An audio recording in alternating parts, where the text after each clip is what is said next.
Hola amigos de Ventana Verde. Bueno, hoy vengo a hablaros de un tema que es importante. El sistema de riego siempre es importantísimo en todas las instalaciones de jardinería y por supuesto el viento es un factor muy importante a tener en cuenta. Hoy casualmente pasaba por una zona de la ciudad en la que hay una gran glorieta, en la que hay autobuses, hay un tranvía, hay coches y una gran rotonda y eran las 12 de la mañana y realmente estaban funcionando los aspersores, ¿no? Claro, los aspersores estaban funcionando, pero luego aquello daba una pena porque veías que había aspersores que estaban regando hacia afuera, otros que no regaban porque estaban obstruidos o por cualquier problema de estos, ¿no? Bueno, el tema de esto, básicamente, claro, esto es un problema de mantenimiento, ¿eh? Primero de diseño y segundo de mantenimiento. Los jardines pequeños, pues claro, es más fácil controlar o zonas que están protegidas por edificios, pues siempre es más fácil controlar el tema del viento. Pero yo os invitaría a hacer una reflexión todas las noches o todos los mediodías, os quedéis mirando la televisión cuando llega el hombre del tiempo, para que nos diga que va a hacer 39 grados en Sevilla, ¿eh? Y bueno, y realmente, si veis, si miráis el mapa, podéis ver siempre que las lluvias normalmente vienen del oeste, de la parte izquierda del mapa, de la península. Los vientos fríos vienen del norte, de Centro Europa, hacia abajo. Por eso muchos habréis podido comprobar, si habéis hecho viajes en invierno o en verano, pues dependiendo de la época del año, se tarda más o menos haciendo el mismo recorrido en avión con Centro Europa, ¿no? Y luego lo que es el calor, por así decirlo, y el viento cálido, la calima, pues viene del sureste, ¿eh? De la parte de la derecha, de la parte baja de la derecha, el sureste, vamos a decir. ¿Eh? Estos son la influencia climática que hay en el viento, ¿no? O sea, por la izquierda, desde Portugal, desde el Atlántico, vienen normalmente las lluvias, desde el norte viene el frío, hacia abajo, y de derecha a izquierda del sureste viene lo que es los vientos cálidos, ¿eh? Bueno, luego todo esto, ¿qué pasa? Que genera que todas estas calimas del desierto generan a la vista del satélite, pues lo que dan es una imagen de todo lleno de nubes, ¿no? Pero son nubes que no son de agua, son nubes de polvo, ¿eh? Esto es importante tenerlo en cuenta porque muchas veces vemos que las recomendaciones que nos dan nos dicen que va a llover nublado, nublado, nublado, nublado, y luego resulta pues que sí, que está nublado, pero lo que hay es un bochorno horroroso porque no hay lluvia, ¿eh? Bueno, centrando el tema, una vez que tenéis esta idea en conjunto, cuando, dependiendo de la dimensión, influye muchísimo el tema del viento, ¿no? Claro, lógicamente, cuando se hace una instalación, hay que hacerla con el tipo de aspersor o el tipo de difusor adecuado. Hay que hacer un riego solapado, ¿eh? Y esto es fundamental porque todas las obras siempre van corriendo, van deprisa, pero el riego es una cosa que es importantísima porque luego cuesta mucho trabajo. Si hay que cambiar un aspersor de sitio, eso afecta a otros aspersores y así sucesivamente, es una cadena. Entonces, ¿qué es lo que ocurre? Pues que normalmente lo que hay que hacer son una serie de pruebas, ¿no? Con un recipiente, digamos, que esté homologado, es decir, que sepamos el volumen de agua que puede recoger, que lleve una escala micrométrica, con lo cual podemos saber exactamente los litros por metro cuadrado, la conversión en litros por metro cuadrado.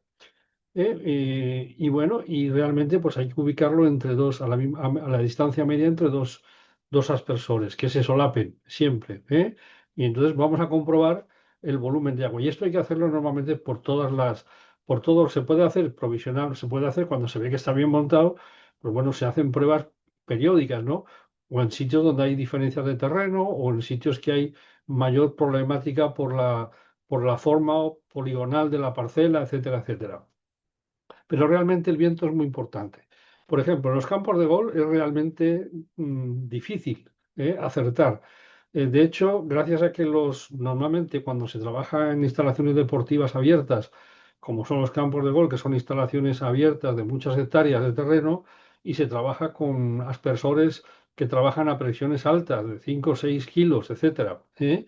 Y normalmente, pues esto ayuda muchísimo a que esa presión garantice la buena uniformidad y distribución del agua. Claro, luego tendremos que tener, en función de la situación que estamos ubicados, pues no es lo mismo que una zona esté más o menos protegida. O sea, si sabemos que el viento viene del oeste, del lado izquierdo, y allí se nos ha olvidado, al paisajista se le ha olvidado poner una pantalla, con esa idea de hacer un cortavientos, o que por lo menos se reduzca la velocidad del viento o la influencia del viento, pues claro, pues vamos a tenerlo que tener muy en cuenta, porque esa zona se va a secar más posiblemente que otras zonas que, aunque tienen el mismo tipo de suelo, que esto es fundamental también, hacer un mapa de suelos, y para eso hay que hacer, pues a lo mejor cada 4 o 5 hectáreas, hacer una muestra, un muestreo de suelo y hacer un mapa de suelos, porque vamos a encontrar diferencias importantes, con lo cual la permeabilidad va a ser diferente, y con lo cual la reserva de agua que hay, pues siempre va a ser diferente. Una recomendación, pues en todos estos proyectos verdes en los que hay que regar, porque hay grandes superficies de pradera y hay que regar frecuentemente, lo ideal es cada X días, a lo mejor una vez por semana, una vez cada 10 días, poder dar un riego más profundo, con más cantidad de agua, para marcar un nivel mínimo de humedad. Y luego lo que hacemos con los otros riegos es mantener la humedad, ¿eh? O sea, dar un riego profundo, de más tiempo, de más horas, de más caudal por litros por metro cuadrado, de más pluviometría, y luego dar riegos diarios, ¿no? Pero digamos, simplemente para mantener la humedad. Esto es lo que creo que yo que es muy importante. Una vez que hemos hecho el mapa de suelo, ya tenemos una idea de cómo se mueve el agua en el suelo. También podemos hacer un mapa de vientos, no al detalle de los kilómetros de velocidad del viento por hora, pero vamos, podemos tener por lo menos la dirección de los vientos, porque eso nos va a ayudar mucho, porque si tenemos una zona que es más arenosa que otra, y esa zona además está más expuesta al viento, pues está claro que esa zona va a necesitar más cantidad de agua que otras zonas, que estén en una segunda, en unas zonas más protegidas, no más hacia interior.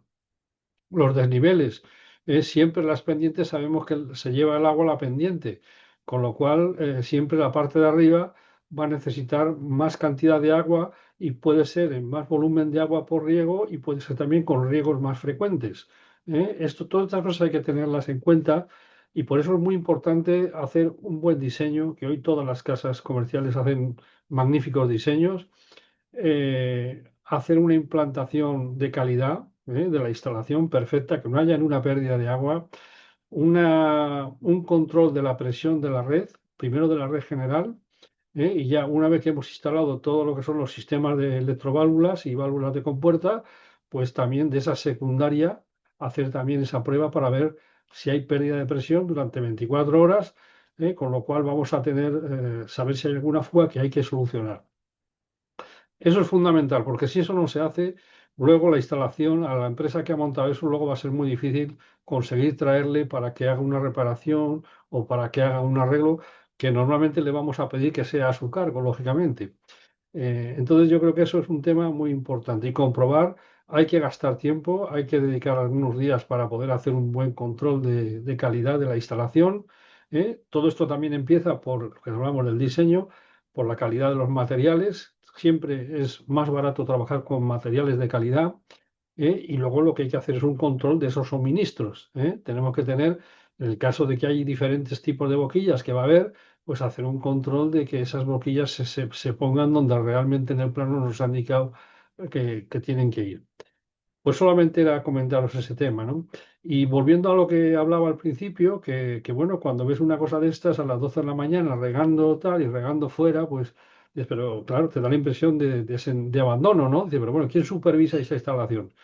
Hay que tener una supervisión de las instalaciones de riego, no solamente esperar a que nos llamen porque ha habido una avería, sino que hay que tener una supervisión, y no es muy difícil de hacer, porque en las ciudades siempre es con un equipo, y haciendo de forma secuencial el riego, se puede conseguir que por lo menos desde una furgoneta o desde una moto, o desde un patinete, se pueda ir a medida que se van abriendo los sistemas de riego se pueda verificar y en el momento que hay un problema, si se detecta un problema, pues lo que hay que hacer rápidamente es parar el sistema de riego. Y luego ya que venga el equipo de reparación al día siguiente por la mañana, pero de entrada parar el sistema. Bueno, pues nada más, son solamente unas recomendaciones. Hasta pronto.